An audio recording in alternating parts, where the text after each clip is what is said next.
सर्व मतदारांना मी धन्यवाद देतो की ठाणे पालघर विधान परिषदेतल्या मतदारांनी ही निवडणूक म्हणजे बिनविरोध केली। उमेदवारांना सगळ्या धन्यवाद देतो की या ठिकाणी ठाण्याची निवडणूक बिनविरोध झाली आणि ठाण्यात विजयाचं फाटक बिनविरोध उघडलं। बरोबर ना? निवडणूक झाली असती तरी सुद्धा बहुमत आमच्याकडे होतं, परंतु ठाण्याची एक संस्कृती आहे। यापूर्वी देखील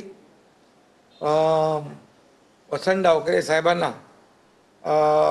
त्या काळात बिनविरोध निवडून देण्याचं काम आम्ही केलं होतं आणि ठाणे पालघर विधान परिषद आणि यवतमाळ विधान परिषद दुष्यंत चतुर्वेदी हे देखील बिनविरोध आलेले आहेत।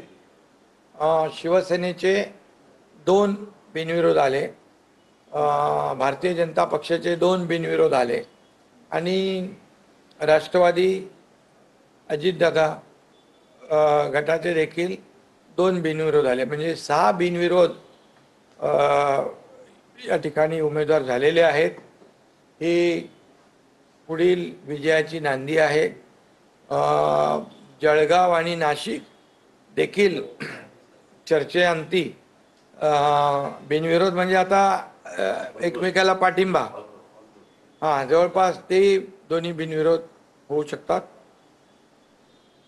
आणि मी अगोदर पण सांगितलं होतं, ज्या दिवशी फॉर्म भरला त्या दिवशी की 17च्या 17 जागा महायुती जिंकेल